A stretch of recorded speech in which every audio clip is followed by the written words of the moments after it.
Olá pessoal, eu sou Igor Guedes, analista aqui do setor de metais e mineração da Genial Investimentos. Hoje a gente vai falar um pouquinho sobre as tarifas recíprocas que o Trump anunciou recentemente ali para diversos países, inclusive Brasil e China. A gente publicou um relatório sobre o assunto e a gente vai destrinchar aqui um pouco melhor para vocês os impactos dessas tarifas, principalmente para o Brasil, para as empresas aqui abertas do setor de metais e mineração na B3. Olhando principalmente ali para a China, que é um grande consumidor de commodities metálicas, a gente vê ali que o impacto das tarifas é bastante severo. A gente tem ali uma tarifa anunciada de 34%. Lembrando que no início do ano o Trump já tinha anunciado duas seções tarifárias até março de 10% cada, então a tarifa já estava em 20%. E aí a gente viu esse anúncio ontem de 34%, desculpe, para as tarifas da China. E a Casa Branca emitiu um comunicado dizendo que esses 34% incidem sobre os outros 20% que já existiam. Então, na verdade, você chega a uma tarifa de 54% para quaisquer produtos chineses. Isso impacta bastante a China, principalmente porque a China estava dependendo do fluxo de exportações porque a economia doméstica lá está muito fraca. Então, para tentar compensar uma economia doméstica enfraquecida, a China estava enviando muitos produtos, muitos bens duráveis para países, principalmente Estados Unidos e Europa. Então, o fluxo desses produtos chineses chegando ao redor do mundo estava incomodando bastante as indústrias desses locais.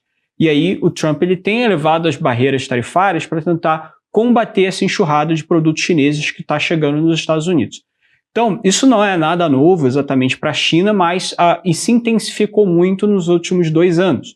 A gente tem visto exatamente esse comportamento do Trump protecionista, né?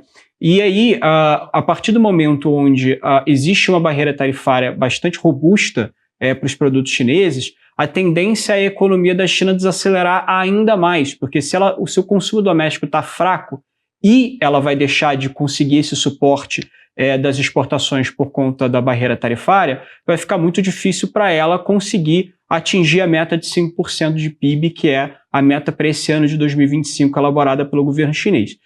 Para o Brasil, a gente viu uma tarifa relativamente branda, né? Foi anunciado 10% para quaisquer produtos brasileiros, e os 10% entre todos os outros países, né, de cesta de países que o Trump comentou ontem, a gente viu exatamente o Brasil figurando ali com o menor percentual de tarifa, tá? Então, de certa forma, o mercado interpretou que saiu barato para o Brasil, né, os 10%, mas, por outro lado, como o Brasil ele depende muito da China, porque a gente é um país que exporta muitas commodities para a China, e a nossa balança comercial, nosso principal parceiro comercial é a China.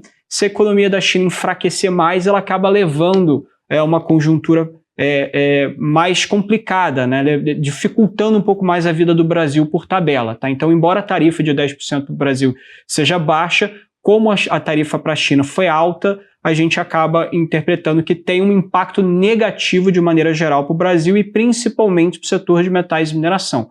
Então, a gente até colocou aqui no relatório vendo aqui o impacto para as usinas de aço no Brasil, tá? Então, olhando aqui, a gente vê principalmente o seguinte, tá? Então, embora os 10% que eu comentei digamos assim, se as usinas brasileiras quisessem exportar o aço para os Estados Unidos, lembrando que de fato exportam sim, né?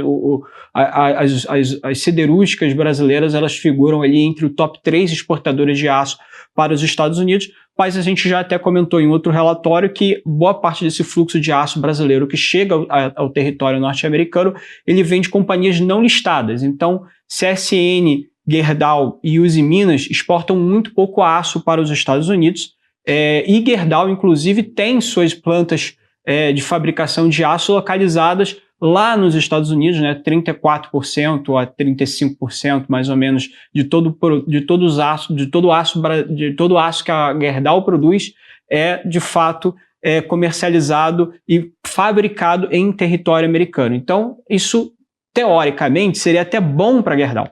Mas o que a gente traz aqui para o mercado doméstico no Brasil é que Se a China vai começar a direcionar menos produtos para os Estados Unidos relacionados tanto o aço bruto quanto o aço embutido em produtos, né, seja ele uma geladeira, um eletrodoméstico, um carro, todos esses produtos, bens duráveis que contêm aço.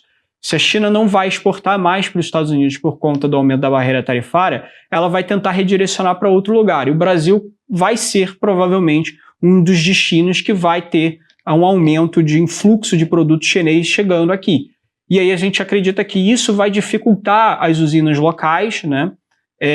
Porque ela vai ter uma competição maior de preços, seja do aço bruto, né, com o aço chinês chegando aqui em maior intensidade, lembrando que isso já vem incomodando bastante as usinas locais aqui com a taxa de penetração de aço importado dentro do consumo aparente, e do outro lado a gente vê também o aço embutido em produtos, que de certa forma, se a indústria a indústria brasileira, que consome esse aço que as usinas produzem, ela está tendo um aumento de competição com produtos que já chegam prontos da China, ela vai demandar menos aço das usinas locais e aí também a venda dessas usinas vai cair.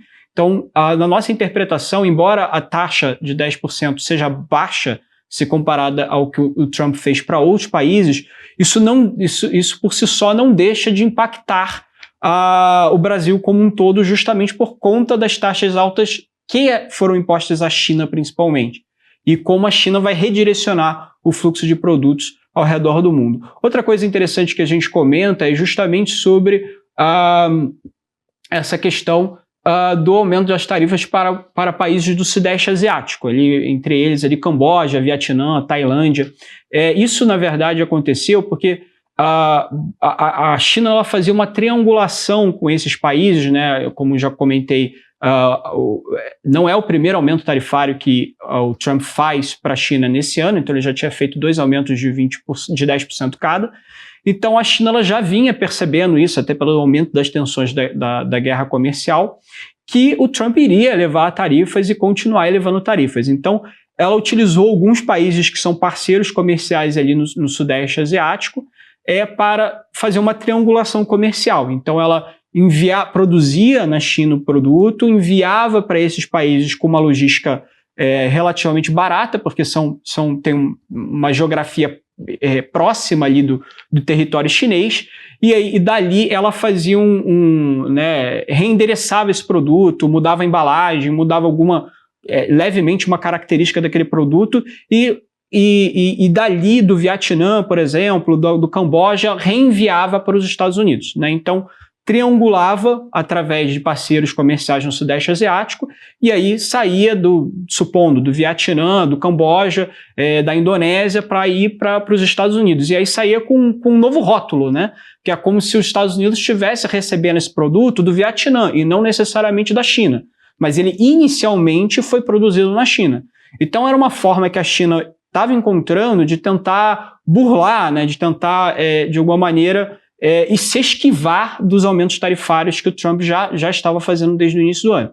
E aí, ao ele ter colocado tarifas intensas também para esses países do Sudeste Asiático, ele dificulta muito essa estratégia que a China estava utilizando de triangulação, e aí, de certa forma, o impacto ele não é só da tarifa direta que eu comentei aqui sobre a China, que chegaria aos 54%, como também a anulação da estratégia de você se esquivar das tarifas utilizando parceiros comerciais do Sudeste Asiático. Então, no nosso entendimento, as medidas anunciadas pelo Trump, ali no que ficou chamado de tarifaço do Trump, né, elas são extremamente prejudiciais para a China, dificilmente a China não vai retaliar. Então, hoje a gente já está vendo um fluxo de notícias do Xi Jinping que de fato ele vai implementar algumas medidas para retaliação, e aí o setor de metais e mineração ele é altamente impactado pelo lado negativo, tanto é que as ações hoje de Vale,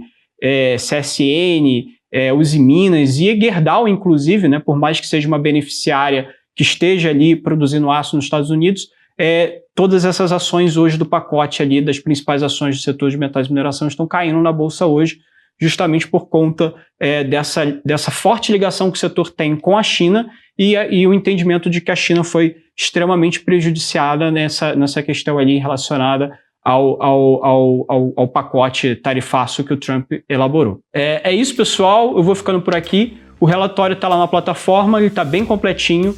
E aí, um abraço. Até a próxima. Valeu!